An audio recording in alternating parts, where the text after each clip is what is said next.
ಹಿಂದಿನ ಭಾಗದಲ್ಲಿ ರಾಧಿಕನಿಗೆ ತನ್ನ ಅತ್ತೆ ಏನು ಅನ್ನೋದು ಅರ್ಥ ಆಗತ್ತೆ. ಅವಳ ನಾಟಕ ಎಲ್ಲ ತನ್ನ ಕಣ್ಣೆದುರಿಗೆ ನಡೀತಾ ಇರತ್ತೆ. ಹಾಗಾಗಿ ಅದನ್ನೆಲ್ಲ ನೋಡಿ ಅವಳಿಗೆ ತುಂಬಾನೇ ಶಾಕ್ ಆಗುತ್ತೆ. ತನ್ನ ಅಣ್ಣ ಹೇಳಿದ್ದು, ವನಜಾ ಆಂಟಿ ಹೇಳಿದ್ದು ಸತ್ಯ ಅನ್ನೋದು ಅವಳಿಗೆ ಅರ್ಥ ಆಗತ್ತೆ. ಇಷ್ಟೆಲ್ಲ ತನ್ನ ಕಣ್ಣಾರೆ ನೋಡಿರೋ ರಾಧಿಕಾ ಇದನ್ನೆಲ್ಲ ತನ್ನ ಗಂಡಂಗೆ ಹೇಳ್ತಾಳ. ಅವಿನಾಶ್ ತಾಯಿ ಹೀಗೆ ಅನ್ನೋದನ್ನ ಅವಳು ಹೇಳಿರೋ ಮಾತನ್ನ ನಂಬ್ತಾನ. ಮುಂದೆ ಸುಶೀಲ ನಾಟಕ್ಕೆಲ್ಲ ಬ್ರೇಕ್ ಬೀಳತ್ತ ಅನ್ನೋದು ಇವತ್ತಿನ ಎಪಿಸೋಡ್ನಲ್ಲಿ ನೋಡೋಣ. ಅದಕ್ಕಿಂತ ಮೊದಲು ಯಾರ್ಯಾರು ನಮ್ಮ ಯೂಟ್ಯೂಬ್ ಚಾನಲ್ನ ಸಬ್ಸ್ಕ್ರೈಬ್ ಮಾಡ್ಕೊಂಡಿಲ್ವೋ ದಯವಿಟ್ಟು ಸಬ್ಸ್ಕ್ರೈಬ್ ಮಾಡ್ಕೊಳ್ಳಿ. ಹಾಗೆ ಈ ವಿಡಿಯೋಗೊಂದು ಲೈಕ್ ಮಾಡಿ. ಏನು ಅದಕ್ಕೆ ಇಷ್ಟೆಲ್ಲ ಕೇಳಿದ್ರ? ಅಲ್ಲಮ್ಮ, ಅದಕ್ಕೆ ಕೇಳಿದಾರೆ ಅಂದ್ರೆ ಅವ್ರಿಗೆ ನನ್ನ ಮೇಲೆ ಡೌಟ್ ಬಂದಿದೆ ಅನ್ಸುತ್ತೆ. ಅಮ್ಮ, ಎಲ್ಲಾದ್ರೂ ನಾವೆಲ್ಲ ಸಿಕ್ಕಾಕೊಂಡ್ರೆ ಏನಮ್ಮ ಮಾಡೋದು? ಅಯ್ಯೋ, ಅದಕ್ಕೆಲ್ಲ ಯಾಕೆ ಟೆನ್ಷನ್ ಮಾಡ್ಕೋತೀಯಾ? ಅಲ್ವೇ, ನಿನ್ನಮ್ಮ ಇಲ್ವೇನೆ ಮನೇಲಿ? ನಾನಿರುವಾಗ ನೀನ್ ಯಾಕೆ ಟೆನ್ಷನ್ ಮಾಡ್ಕೋತೀಯಾ? ಸುರಕ್ಷಾ, ನೀನ್ ಅದಕ್ಕೆ ನಂಬೋ ಹಾಗೇನೆ ನಾನ್ ನಾಟಕ ಮಾಡಿದೀನಿ ಕಣೆ. ಅಲ್ವೇ, ಅವಳು ಎಷ್ಟು ಚೆನ್ನಾಗಿ ನನ್ನ ನಂಬ್ತಾಳೆ ಗೊತ್ತಾ? ಅಷ್ಟು ನಂಬಿಸಿದೀನಿ. ನಿನ್ನ ಅಣ್ಣನ್ನೇ ನಂಬಿಸಿದೀನಂತೆ, ಇನ್ ಇವಳು ನಂಬಿಸೋದು ಹೆಚ್ಚಾ? ಏನು, ಎಲ್ರೂ ನಂಬಿದಾರ? ಅಮ್ಮ, ಅಂತ ನಾಟಕ ನೀನೇನಮ್ಮ ಮಾಡ್ದೆ? ಅಯ್ಯೋ, ನೀನ್ ಯಾವಾಗ್ಲೂ ಕೇಳ್ತಿದ್ಯಲ್ಲೇ, ಅಣ್ಣ ಅದಕ್ಕೆ ತುಂಬಾ ಕ್ಲೋಸ್ ಇದ್ರು, ಯಾಕಮ್ಮ ಈ ತರ ಜಗಳ ಮಾಡ್ಕೋತಾರೆ? ಅಲ್ಲ, ಅಣ್ಣಂಗೆ ಅದಕ್ಕೆ ಮುಖ ಕಂಡ್ರೇನೆ ಆಗ್ತಿಲ್ಲಲ್ಲ, ಅಂತದ್ದೇನಾಯ್ತು ಅಂತ ಕೇಳ್ತಿಲ್ವಾ? ಅಷ್ಟೆಲ್ಲ ಆಗೋದಕ್ಕೆ ನಾನೇ ಕಾರಣ ಕಣೆ. ಏನಮ್ಮ ಹೇಳ್ತಿದ್ಯಾ ನೀನು? ನೀನ್ ಕಾರಣನ? ಹೇಗಮ್ಮ ಅದು? ಹೌದು ಕಣೆ, ನಾನೇ ಮಾಡಿದ್ದು. ಮತ್ತೆ ಸುಮ್ನೆ ಬಿಟ್ಬಿಡ್ತೀನ ಹೇಳು? ಅಲ್ವೇ, ಏನೋ ನನಗ್ ಗುರ್ತು ಪರಿಚಯ ಹುಡುಗಿ, ಸ್ವಲ್ಪ ಪೆದ್ದಿ, ನಮ್ಮ ಮನೇಲಿ ನಾನು ಹೇಳ್ದಂಗೆ ಕೇಳ್ಕೊಂಡು ಬಿದ್ದಿರ್ತಾಳೆ ಅಂತ ನನ್ನ ಮಗನ ಜೊತೆ ಮದುವೆ ಮಾಡಿಸಿದ್ರೆ ನಾನು ನೋಡ್ತಾನೆ ಇದ್ದೀನಿ. ಬಂದಾಗಿಂದ ಗಂಡ ಹೆಂಡತಿ ಇಬ್ರು ಏನ್ ಒಟ್ಟಿಗೆ ಹೋಗೋದು, ಒಟ್ಟಿಗೆ ಕೂರೋದು. ಅಲ್ಲ ಕಣೆ, ದಿನಾಲು ನಾನ್ ತಿಂಡಿ ಹಾಕ್ತಿದ್ದೆ ನಿನ್ನ ಅಣ್ಣಂಗೆ, ಇವಾಗಂತೂ ಅವಳ ಹತ್ರನೇ ತಿಂಡಿ ಹಾಕ್ಸ್ಕೊಂಡು ತಿಂತಾನೆ. ನನ್ನ ಮಾತಿನ್ಗಿಂತ ಅವಳ ಮಾತಿನ ಮೇಲೆ ತುಂಬಾನೇ ಬೆಲೆ ಬರುತ್ತೆ ಅಂತ ನನಗೂ ಅರ್ಥ ಆಯ್ತು. ಅದಕ್ಕೆ ಅವಳ ತವ್ರ ಮನೆಗೆ ಗಂಡ ಹೆಂಡತಿ ಇಬ್ರು ಹೊರಟಿದ್ರು. ಆದ್ರೆ ನಾನೊಂದು ನಾಟಕ ಮಾಡ್ಬಿಟ್ಟು ಅವಳೊಬ್ಳನ್ನೇ ತವ್ರ ಮನೆಗೆ ಹೋಗೋ ಹಾಗೆ ಮಾಡ್ದೆ. ನಿನ್ನಣ್ಣ ಇಲ್ಲೇ ಉಳ್ಕೊಂಡ. ಅದಕ್ಕೆ ಒಂದ್ ವಾರದಲ್ಲಿ ಏನೇನ್ ಬೇಕೋ ಎಲ್ಲಾನು ಅವನ ತಲೆಗೆ ತುಂಬಿ ಗಂಡ ಹೆಂಡತಿ ಇಬ್ರು ಜಗಳ ಮಾಡ್ಕೊಳ್ಳೋ ಹಾಗೆ ಮಾಡ್ದೆ ಕಣೆ. ಅದು ಅಲ್ದೇನೆ ಇನ್ನೂ ಒಂದು ಹೊಸ ವಿಷಯ ಏನ್ ಗೊತ್ತಾ ನಿಂಗೆ? ನಿನ್ನಣ್ಣ ಕಬಾರ್ಡ್ನಲ್ಲಿ 10,000 ಇಟ್ಟಿದ್ದ ಕಣೆ. ನಾನ್ ನೋಡಿದೆ. ಆ 10,000ನು ನಿನ್ನದಕ್ಕೆ ಬ್ಯಾಗಿಗೆ ಹಾಕಿ ಕಳ್ಸಿದೆ. ಅವಳು ಪೆದ್ ಮುಂಡೆದು ಬ್ಯಾಗನ್ ಚೆಕ್ ಮಾಡೇ ಇಲ್ಲ, ಹಾಗೆ ಸೀದಾ ತವ್ರ ಮನೆಗೆ ಹೋಗಿದ್ದಾಳೆ. ತವ್ರ ಮನೆಗೆ ಹೋಗಿ 1-2 ದಿನಕ್ಕೆ ಇವನಿಲ್ಲಿ ದುಡ್ಡು ಹುಡ್ಕೋದಕ್ ಶುರು ಮಾಡ್ದ. ಅದೇ ಒಳ್ಳೆ ಟೈಮ್ ಅಂತ ಅವನ ತಲೆಗೆ ಇನ್ನೊಂದ್ ಸ್ವಲ್ಪ ಚುಚ್ಚಿದೆ. ಅವಳ ತಾಯಿ ಫೋನ್ ಮಾಡಿದ್ಲು, ಏನೋ ಹುಷಾರಿಲ್ವಂತೆ, ಏನೋ ತೊಂದ್ರೆಲಿದ್ದಾರೆ ಅಂತ ಒಂದ್ 10,000 ಕೇಳ್ತಾ ಇದ್ರು. ಹಾಗಾಗಿ ನಿನ್ ಹೆಂಡತಿನೇ ತಗೊಂಡೋಗಿದ್ದಾಳೆ ಅನ್ಸತ್ತಪ್ಪ, ಹೋಗ್ಲಿ ಬಿಡು ಅಂದೆ. ನಿನ್ನಣ್ಣಂಗೋ ನಂಬಿಕೆ ತುಂಬಾನೇ ಇರತ್ತೆ. ಅವನು ನಂಬಿಕೆ ದ್ರೋಹ ಮಾಡಿದ್ರೆ ಅವ್ರನ್ನ ಸ್ವಲ್ಪನೂ ಇಷ್ಟಪಡೋದಿಲ್ಲ. ನನಗೂ ಅದೇ ಚಾನ್ಸ್ ಬೇಕಿತ್ತಲ್ವಾ, ಹಾಗೆ ಸ್ವಲ್ಪ ಒಗ್ರೇನೆ ಕೊಟ್ಟೆ. ಅದೇ ಕಣೆ, ಅದಕ್ಕೆ ಹೆಂಡತಿ ಕಂಡ್ರೇನೆ ಆಗ್ತಿಲ್ಲ. ಅದು ಅಲ್ದೇನೆ ದಿನಾಲು ಏನಾದ್ರೂ ಒಂದ್ ಜಗಳ ನಡೀತಾನೆ ಇರತ್ತೆ. ನಿನ್ನತ್ಗೇನೋ ಹೋಗಿ ಹೋಗಿ ಅವನ ಎದುರಿಗೆ ನಿಲ್ತಾಳೆ. ಅವನಿಗೆ ಮೊದಲೇ ಸಿಟ್ಟು ಬಂದಿರತ್ತಾ, ಆ ಸಿಟ್ಟು ಇನ್ನೂ ಜಾಸ್ತಿ ಆಗತ್ತೆ ಅಷ್ಟೇ. ನಮಗೆ ಅನುಕೂಲ. ಅಯ್ಯೋ ದೇವ್ರೆ, ಅಂದ್ರೆ ನಾನು ನನ್ನ ಗಂಡ ಜಗಳ ಮಾಡ್ಕೊಂಡು ಇಷ್ಟು ದೂರ ಇರೋದಕ್ಕೆ ಕಾರಣ ಅತ್ತೆನಾ? ಅಲ್ಲ, ನನ್ನೆದ್ರಿಗೆ ಅತ್ತೆ ಏನು ಮಾಡೇ ಇಲ್ಲ ಅನ್ನೋ ಹಾಗಿದ್ರಲ್ಲ. ಗಂಡ ಹೆಂಡತಿ ಇಬ್ರು ಒಂದಾಗ್ಬೇಕು, ನೀವಿಬ್ರು ಸುಖವಾಗಿರ್ಬೇಕು ಅಂತೆಲ್ಲ ಮಾತಾಡಿದ್ರಲ್ಲ. ಆದ್ರೆ ಇವಾಗ ಹೀಗೆ ಅಂದ್ರೆ ಅತ್ತೆ ನನ್ನೆದ್ರಿಗೆಲ್ಲ ಸುಳ್ಳೆ ನಾಟಕ ಮಾಡಿದ. ಛೇ, ನಾನು ತಾಯಿ ಹಾಗೇನೆ ಅಂತ ಇವ್ರನ್ನ ನಂಬ್ದೆ. ಆದ್ರೆ ಇವ್ರು ಇಷ್ಟೆಲ್ಲ ಮಾಡ್ತಿದಾರ? ಇನ್ನು ಏನೇನ್ ಮಾಡಿದಾರೋ ಏನೋ. ಅಮ್ಮ, ವಾವ್, ಎಷ್ಟು ಚೆನ್ನಾಗಿ ಪ್ಲಾನ್ ಮಾಡಿದ್ಯಮ್ಮ. ನಿನ್ ಟ್ಯಾಲೆಂಟಿಗೆ ಆಸ್ಕರ್ ಕೊಟ್ರು ಯಾವುದು ಕಡಿಮೆ ಇಲ್ಲಮ್ಮ. ಅಲ್ಲಮ್ಮ, ನಿನ್ ಪ್ಲಾನಿಂದ ಅಣ್ಣ ಅದಕ್ಕೆ ದೂರನೇ ಆಗಿದ್ದಾರೆ. ನಮಗೂ ಇದೇ ಬೇಕಾಗಿದ್ದು. ಒಳ್ಳೆ ಪ್ಲಾನ್ ಮಾಡಿದ್ಯಮ್ಮ. ಹ್ಞೂ, ಮತ್ತೆ ನಾನಷ್ಟು ತಲೆ ಓಡಿಸಿಲ್ಲ ಅಂದ್ರೆ ನಾನು ಈ ಮನೇಲಿ ಇಷ್ಟು ರಾಜಾರೋಷವಾಗಿ ಬದುಕೋದಕ್ಕಾಗ್ತಿತ್ತಾ ಹೇಳು?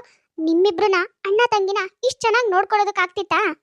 ಲೇ ಸುರಕ್ಷಾ, ನಾನು ಅಷ್ಟು ಚೆನ್ನಾಗಿ ನಂಬಿಸಿಲ್ಲ ಅಂದಿದ್ರೆ ನಿನ್ನಣ್ಣ ಕರಣ್ ಇದಾನಲ್ಲ, ಅವನನ್ನ ಫಾರಿನ್ ಅಲ್ಲಿದ್ದಾನೆ ಅಂತ ಹೇಳಿದ್ರೆ ಯಾರು ನಂಬ್ತಾ ಇದ್ರು ಹೇಳು?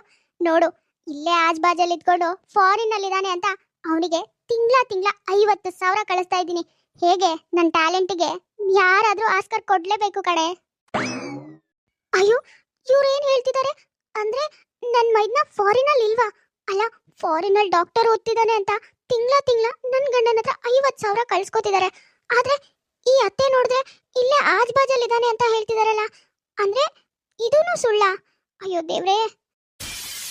ಅಮ್ಮ, ನೀನ್ ಕಳ್ಸೋ ದುಡ್ಡನ್ನೆಲ್ಲ ನಿನ್ ಮಗ ಪೂರ್ತಿ ಖಾಲಿ ಮಾಡ್ತಿದ್ದಾನೆ, ಎಂಜಾಯ್ ಮಾಡ್ತಿದ್ದಾನೆ. ಅದು ಅಲ್ದೇನೆ ಹುಡುಗಿಯರ ಜೊತೆ ಸುತ್ತಾ ಇದ್ದಾನೆ. ತಿಂಗಳ 50,000 ಖರ್ಚು ಮಾಡ್ತಾನಮ್ಮ. ಆದ್ರೆ ಪಾಪ ಅವಿಯಣ್ಣ ಏನು ಗೊತ್ತಿಲ್ದೇನೆ ಪಾಪ ತಮ್ಮ ತಂಗಿ ಓದ್ತಾ ಇದ್ದಾರೆ, ಚೆನ್ನಾಗಿ ಓದ್ಲಿ ಅಂತ ತಿಂಗಳಾನು ನಮ್ಗೆ ಎಷ್ಟು ಬೇಕೋ ಅಷ್ಟನ್ನು ದುಡ್ಡು ಕೊಡ್ತಾ ಇದ್ದಾನೆ. ಅತ್ತಿಗೆಗೆ ಒಂದು 5,000 ಕೊಡೋಕೆ ಯೋಚನೆ ಮಾಡ್ತಾನೆ ಅನ್ಸುತ್ತೆ. ನೋಡು, ಹೌದು ಕಣೆ, ನನ್ನ ಮಕ್ಳಿಬ್ರು ಚೆನ್ನಾಗಿ ಸಂತೋಷವಾಗಿರ್ಬೇಕು ಅಂತಾನೆ ಅವನನ್ನ ನಾನ್ ಚಿಕ್ಕಲ್ಲಿಂದಾನು ತುಂಬಾ ಚೆನ್ನಾಗಿ ನೋಡ್ಕೊಂಡಿರೋದು. ಇವಾಗ ನೋಡು, ಅವನ ಹೆಂಡತಿ ಮಾತನ್ನ ಅವ್ನ್ ನಂಬೋದೇ ಇಲ್ಲ. ನಾನು ಏನೇ ಸುಳ್ಳು ಹೇಳಿದ್ರು ಸತ್ಯ ಅಂತ ನಂಬಿಡ್ತಾನೆ. ನನಗೂ ಅದೇ ಬೇಕಿತ್ತು. ಹಾಗಾಗಿನೇ ಮೊದ್ಲಿಂದಾನು ನಾನು ಅವನ ಜೊತೆ ತುಂಬಾನೇ ಚೆನ್ನಾಗಿದ್ದೀನಿ. ನಾನ್ ನೋಡಿದ್ರೆ ತುಂಬಾ ಒಳ್ಳೆಯವಳು ಅನ್ಬೇಕು, ಆ ತರ ಬದುಕ್ತಿದ್ದೀನಿ ಕಣೆ. ಅಯ್ಯೋ ಛೇ, ಅತ್ತೆ ಯಾಕೆ ಹೀಗೆಲ್ಲ ಮಾತಾಡ್ತಿದ್ದಾರೆ? ಅಲ್ಲ, ಇರೋ 3 ಜನ ಮಕ್ಕಳು ಇವ್ರ ಮಕ್ಳೇ ತಾನೆ. ಆದ್ರೂ ಕೂಡ ಹಿರಿ ಮಗಂಗೊಂಥರ, ಕಿರೆ ಇಬ್ರು ಮಕ್ಳಿಗೊಂಥರ ಯಾಕೆ ಮಾಡ್ತಿದ್ದಾರೆ? ಅದು ಅಲ್ದೇನೆ ಹಿರಿ ಮಗ ದುಡ್ದಿರೋದ್ರಲ್ಲಿ ಕಿರೆ ಮಕ್ಳು ಬದುಕ್ಬೇಕು ಅಂದ್ರೆ ಎಷ್ಟು ಸರಿ ಇದು? ಯಾಕೆ ಈ ತರ ಭೇದ ಭಾವ ಮಾಡ್ತಿದಾರೋ ನನ್ಗಂತೂ ಏನು ಅರ್ಥ ಆಗ್ತಿಲ್ಲ. ಈ ಮನೇಲಿ ಇನ್ನೂ ಏನೇನ್ ನೋಡ್ಬೇಕು? ಬೇರೆ ಯಾರೇ ಬಂದು ನನ್ ಕೆಟ್ಟೋಳು ಅಂತ ಹೇಳಿದ್ರು ಅವ್ನ್ ನಂಬಲ್ಲ ಕಣೆ. ನಾನಷ್ಟು ನಂಬಿಸಿದೀನಿ. ನೋಡ್ತಾ ಇರು, ಅವ್ನ್ ಸಾಯೋವರೆಗೂ ಕೂಡ ನಮ್ಮನ್ ಸಾಕ್ತಾನೆ. ಅದು ನಮ್ಮನ್ ತುಂಬಾ ಚೆನ್ನಾಗೇ ಸಾಕ್ತಾನೆ. ನೀನೇನು ಅದ್ರ ಬಗ್ಗೆ ಯೋಚನೆ ಮಾಡ್ಬೇಡ. ನನ್ ಮಕ್ಳು ಇಬ್ರು ಚೆನ್ನಾಗಿ ಸಂತೋಷವಾಗಿರ್ತೀರ ಅವನ್ ದುಡ್ಡಲ್ಲಿ. ಅದು ಏನಾಗಲ್ಲ. ರಾಧಿಕನಿಗೆ ಅತ್ತೆ ಮತ್ತೆ ನಾದ್ನಿ ಮಾತಾಡ್ತಿರೋದ್ ಕೇಳಿ ತಲೆ ಎಲ್ಲ ಕೆಟ್ಟೋದಂಗೆ ಅನ್ಸುತ್ತೆ. ಯಾಕೆ ಅಂದ್ರೆ ಇಷ್ಟು ದಿನದಲ್ಲಿ, ಮದುವೆ ಆಗಿ ಬಂದು ಇಷ್ಟು ದಿನದಲ್ಲಿ ಅವಳಿಗೆ ಈ ಪ್ರಪಂಚ ಗೊತ್ತೇ ಇರಲ್ಲ. ತನ್ನೆದ್ರಿಗಿರೋ ಪ್ರಪಂಚ ಸುಳ್ಳು, ಈಗ ನೋಡ್ತಾ ಇರೋ ಪ್ರಪಂಚನೇ ನಿಜ ಅನ್ನೋದು ಅವಳಿಗೆ ಅವಾಗ ಅರ್ಥ ಆಗತ್ತೆ. ಅಂದ್ರೆ ನಾನು ಇಷ್ಟ ದಿನ ತಿಳ್ಕೊಂಡಿರೋದೆಲ್ಲ ತಪ್ಪು. ಮೊದಲು ಈ ವಿಷಯನ ನನ್ನ ಗಂಡನ ಹತ್ರ ಹೇಳ್ಬೇಕು. ನನ್ನ ಸಂಸಾರ ಸರಿ ಮಾಡ್ಕೊಂಡು ಮೊದಲು ಅತ್ತೆ ಎಂತವ್ರು ಅನ್ನೋದನ್ನ ಅವ್ರಿಗೆ ಅರ್ಥ ಮಾಡಿಸ್ಬೇಕು. ಇಲ್ಲ ಅಂದ್ರೆ ತುಂಬಾನೇ ಕಷ್ಟ ಆಗತ್ತೆ. ರೀ, ಅದು ನಾನು ನಿಮ್ಮ ಹತ್ರ ಸ್ವಲ್ಪ ಮಾತಾಡ್ಬೇಕಿತ್ತು. ನೀವಿವಾಗ ಫ್ರೀ ಇದ್ದೀರಾ ತಾನೆ? ಏನ್ ಮಾತಾಡ್ಬೇಕು? ಬೇಗ ಬೇಗ ಹೇಳು. ನಿನಗೋಸ್ಕರ ಫ್ರೀ ಮಾಡ್ಕೊಂಡು ಕೂರೋದಕ್ಕಾಗಲ್ಲ ನನಗೆ. ನನಗೆ ಬೇರೆ ಕೆಲಸ ಇದೆ. ಅದು ಅದು ರೀ, ನೀವ್ ಅಂದ್ಕೊಂಡಿರೋ ಹಾಗೆ ನಿಮ್ ತಾಯಿ, ತಂಗಿ, ತಮ್ಮ ಎಲ್ಲ ತುಂಬಾ ಒಳ್ಳೆಯವರಲ್ಲ. ಅದ್ ಯಾಕೆ ಅಂದ್ರೆ ರಾಧಿಕಾ, ಸಾಕ್ ಬಾಯ್ ಮುಚ್ಚು. ನನ್ನ ಫ್ಯಾಮಿಲಿ ಬಗ್ಗೆ ಮಾತಾಡ್ಬೇಡ ನೀನು. ನೋಡು, ಸುಮ್ನೆ ತಮ್ಮ ಅಂತವನು, ತಂಗಿ ಅಂತವಳು, ಅಮ್ಮ ಅಂತವ್ರು ಅಂತ ಬಾಯಿಗೆ ಬಂದಾಗೆಲ್ಲ ಮಾತಾಡಿದ್ರೆ ಆಮೇಲೆ ಗ್ರಹಚಾರ ಬಿಡಿಸ್ಬಿಡ್ತೀನಿ ನಿಂದು. ಅಯ್ಯೋ, ನನ್ನನ್ನು ಮಾತಾಡೋದಕ್ಕೂ ಬಿಡಲ್ಲ. ತಾಯಿ ತಂದೆ ಅಂತ ಹೇಳಿದ್ರೆ ಸಾಕು, ಬಾಯಿಗೆ ಬಂದಾಗ ಬೈಯಕ್ ಬರ್ತಾರೆ. ಮೊದಲು ನಾನ್ ಜೋರಾಗಿ ಮಾತಾಡ್ಬೇಕು. ಹೀಗೆ ನಿಧಾನ ಮಾತಾಡಿದ್ರೆ ನನ್ಗೇನು ಮಾತಾಡೋದಕ್ಕೆ ಬಿಡಲ್ಲ. ನಾನೇ ಇವ್ರನ್ನ ಬಗ್ಗಿಸ್ಬೇಕು. ಸಾಕ್ ಬಾಯಿ ಮುಚ್ಚ್ರಿ. ನಾನು ನೋಡ್ತಾನೆ ಇದ್ದೀನಿ, ಈ ಮನೆಗ್ ಬಂದಾಗಿಂದನೋ ಯಾವಾಗ ನೋಡು ತಾಯಿ, ತಂಗಿ, ತಮ್ಮ ಇಷ್ಟೇ ಪ್ರಪಂಚ ಅನ್ನೋ ತರ ಮಾಡ್ತೀರಾ. ಏನೋ ಹೆಂಡತಿ ಆಗಿರೋಳು ಸ್ವಲ್ಪ ಸೈಲೆಂಟ್ ಆಗಿದ್ದಾಳೆ ಅಂತ ನೀವು ಬಾಯಿಗೆ ಬಂದಾಗ ಮಾತಾಡ್ಬೋದಾ? ಅಲ್ಲರಿ, ಈ ಮನೇಲಿ ಇರ್ತಾ ಎಷ್ಟು ವರ್ಷ ಆಯ್ತು? ಯಾರೇನು ಅಂತ ತಿಳ್ಕೊಳ್ಳೋದಕ್ಕಾಗಿಲ್ವಾ ನಿಮ್ಗಿನ್ನು? ನಿಮ್ ತಮ್ಮ ಫಾರಿನ್ ಅಲ್ಲಿ ಇದ್ದಾನೆ ಅಂತ ಹೇಳ್ತಿದ್ರಿ. ಫಾರಿನ್ ಇಲ್ಲ, ಗೀರಿನೂ ಇಲ್ಲ, ಇಲ್ಲೇ ಆಜ್ ಬಾಜಲ್ ಎಲ್ಲೋ ತಿರ್ಕೊಂಡ್ ತಿಂತಾ ಇದ್ದಾನೆ. ಅದ್ರಕ್ ಬೇರೆ ನೀವು 50,000 ಕಳಿಸ್ತಾ ಇದ್ದೀರಾ. ರಾಧಿಕಾ, ಏನ್ ಮಾತಾಡ್ತಿದ್ಯಾ? ಬಾಯಿಗೆ ಬಂದಾಗೆಲ್ಲ ಮಾತಾಡ್ಬೇಡ, ಅವಾಗ್ಲೇ ಹೇಳಿದೀನಿ ನಿನ್ಗೆ. ಸಾಕ್ ಬಾಯಿ ಮುಚ್ಚ್ರಿ. ನಾನೆಲ್ಲ ನೋಡ್ಕೊಂಡೇ ಮಾತಾಡ್ತಿರೋದು, ಬಾಯಿಗೆ ಬಂದಾಗೆಲ್ಲ ಮಾತಾಡ್ತಾ ಇಲ್ಲ. ಅಲ್ರಿ, ನಿಮ್ ತಂಗಿಗೆ ಫೋನ್ ಮಾಡ್ಬಿಟ್ಟು ಎಲ್ಲಿದ್ದಾಳೆ ವಿಚಾರಿಸಿ ಅಂದ್ರೆ ಏನೆಲ್ಲ ಮಾತಾಡ್ಬಿಟ್ರಿ ನೀವು? ಏನೋ ನಾನೇ ಅನುಮಾನ ಪಡ್ತಿದ್ದೀನಿ ಅನ್ನೋ ಹಾಗೆ. ಅಲ್ಲರಿ, ನಿಮ್ ತಂಗಿ ಟ್ರಿಪ್ಪಿಗೆ ಹೋಗಿದ್ದಾಳೆ, ಗೋವಾ ಟ್ರಿಪ್ಪಿಗೆ. ಅದು ಇಲ್ಲೆಲ್ಲೂ ಅಲ್ಲ, ಅಷ್ಟು ದೂರ ಹೋಗಿದ್ದಾಳೆ. ಅದ್ರ ಹೆಸರು ಮಾತ್ರ ಪ್ರಾಜೆಕ್ಟ್ ಕಾಲೇಜ್ ಕಡೆಯಿಂದ ಅಂತ. ಅದರಲ್ಲಿ ನಿಮ್ ತಾಯಿ ಕೂಡ ಸಪೋರ್ಟಿವ್. ನೋಡು ರಾಧಿಕಾ, ನಾನೇನೋ ನಿನ್ ಮೇಲೆ ಕೋಪ ಮಾಡ್ಕೊಂಡು ಬೈದೆ ಅಂತ ನೀನ್ ಸುಮ್ನೆ ಆಪಾದನೆ ಮಾಡ್ಬೇಡ. ನನ್ನ ತಾಯಿ ಒಳ್ಳೆ ಸಂಸ್ಕಾರ ಕೊಟ್ಟು ಬೆಳೆಸಿದ್ದಾರೆ ನಮ್ಮ 3 ಜನಿಗೂ ಕೂಡ. ಹೌದೌದು, ನಿಮ್ ತಾಯಿ ಎಷ್ಟು ಒಳ್ಳೆ ಸಂಸ್ಕಾರ ಕೊಟ್ಟಿದ್ದಾರೆ, ಅವ್ರಿಗೆ ಎಷ್ಟು ಒಳ್ಳೆ ಸಂಸ್ಕಾರ ಇದೆ ಅಂತ ಈ ವಿಡಿಯೋ ನೋಡಿ, ಆಮೇಲೆ ನಿಮ್ಗೆ ಗೊತ್ತಾಗತ್ತೆ. ರಾಧಿಕಾ ಎಷ್ಟೇ ಹೇಳಿದ್ರು ಗಂಡ ಮಾತ್ರ ಅವಳ ಮಾತನ್ನ ನಂಬೋ ಸ್ಥಿತಿನಲ್ಲಿ ಇರಲ್ಲ. ಯಾರೇ ಆದ್ರೂ ತಾಯಿ ಕೆಟ್ಟೋಳು ಅಂತ ಹೇಳಿದ್ರೆ ಹೇಗ್ ತಾನೇ ನಂಬ್ತಾರೆ? ಹಾಗಾಗಿನೇ ರಾಧಿಕಾ ಮೊದಲೇ ತಲೆ ಓಡಿಸಿ ತಾಯಿ ಮಗಳು ಮಾತಾಡ್ತಾ ಇರೋದನ್ನ ವಿಡಿಯೋ ಮಾಡ್ಕೊಂಡು ಬಂದಿರ್ತಾಳೆ. ಆ ವಿಡಿಯೋನ ಗಂಡಂಗೆ ತೋರಿಸ್ತಾಳೆ. ಅವಳು ತೋರಿಸೋ ವಿಡಿಯೋನ ನೋಡಿ ಅವಿನಾಶ್ಗೆ ತುಂಬಾನೇ ಬೇಜಾರಾಗತ್ತೆ. ತಾಯಿ ಇಷ್ಟು ದಿನ ನನಗೆ ಮೋಸ ಮಾಡಿದ್ಲು ಅನ್ನೋ ಗಿಲ್ಟಿಂದ ಅವನಿಗೆ ಆಕಾಶನೇ ತಲೆ ಮೇಲೆ ಬಿದ್ದಾಗ ಅನ್ಸತ್ತೆ. ನೋಡಿದ್ರ, ಯಾವಾಗ್ಲೂ ನಾನು ಏನೇ ಹೇಳಿದ್ರು ತಾಯಿ, ತಂಗಿ, ತಮ್ಮ ಅಂತ ಅವ್ರನ್ನೇ ವಹಿಸ್ಕೊಂಡ್ ಬರ್ತಾ ಇದ್ರಿ. ಅವ್ರು ಕೇಳ್ದಷ್ಟೆಲ್ಲ ದುಡ್ಡು ಕೊಡ್ತಾ ಇದ್ರಿ. ನಾನು ಒಂದ್ ರೂಪಾಯಿ ಕೇಳಿದ್ರು ಬಾಯಿಗೆ ಬಂದಾಗೆಲ್ಲ ಮಾತಾಡ್ತಾ ಇದ್ರಿ. ಆದ್ರೆ ಇವಾಗ ಗೊತ್ತಾಯ್ತಾ ಯಾರ್ ಬಂಡವಾಳ ಏನು ಅಂತ? ನಾನು ದುಡ್ಡು ತಗೊಂಡ್ ಹೋಗಿದ್ದೀನಿ, ಕದ್ದಿದ್ದೀನಿ ಅಂತೆಲ್ಲ ಹೇಳಿದ್ರಿ. ಆದ್ರೆ ಈ ಕೆಲಸ ಮಾಡಿರೋದು ನಿಮ್ ತಾಯಿನೇ. ನಿಮಗ್ ನಾಚಿಕೆ ಆಗ್ಬೇಕು ಇವಾಗ. ರಾಧಿಕನಿಗೆ ಇಷ್ಟು ದಿನ ಎಲ್ಲಾ ನೋವನ್ನು ತಡ್ಕೊಂಡು ತುಂಬಾನೇ ಬೇಜಾರಾಗಿರುತ್ತೆ. ಇವಾಗೆಲ್ಲ ವಿಷಯ ಗೊತ್ತಾದ್ಮೇಲೆ ತುಂಬಾ ಕೋಪ ಕೂಡ ಬರುತ್ತೆ. ಆ ಕೋಪದಲ್ಲೇ ಗಂಡಂಗೆ ಸರಿಯಾಗಿ ಕ್ಲಾಸ್ ತಗೋತಾಳೆ. ಇವಾಗ ಅವಿನಾಶ್ಗೆ ಸತ್ಯ ಎಲ್ಲಾನು ಗೊತ್ತಾಗಿದೆ. ತಾಯಿ ಇಷ್ಟ ದಿನ ತನ್ನೆದ್ರಿಗೆ ಮಾಡ್ತಾ ಇದ್ದಿದ್ದೆಲ್ಲ ನಾಟಕ, ತನ್ಮೇಲೆ ಯಾವ ಪ್ರೀತಿನೂ ಇಲ್ಲ ಅನ್ನೋದು ತುಂಬಾ ಚೆನ್ನಾಗಿ ಅರ್ಥ ಆಗಿದೆ.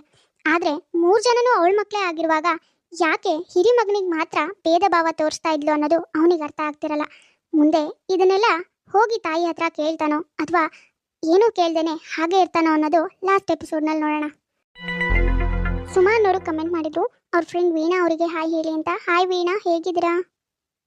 ನೋಡಿದ್ರಲ್ಲ ವೀಕ್ಷಕರೇ, ಇವತ್ತಿನ ನಮ್ಮ ಈ ವಿಡಿಯೋ ನಿಮಗೆ ಸ್ವಲ್ಪನಾದರೂ ಇಷ್ಟ ಆಗಿದ್ರೆ ಪ್ಲೀಸ್ ನಮ್ಮ ಯೂಟ್ಯೂಬ್ ಚಾನಲ್ನ ಸಬ್ಸ್ಕ್ರೈಬ್ ಮಾಡ್ಕೊಳ್ಳಿ, ಲೈಕ್ ಮಾಡಿ, ಶೇರ್ ಮಾಡಿ, ಹಾಗೆ ಕಮೆಂಟ್ ಮಾಡಿ.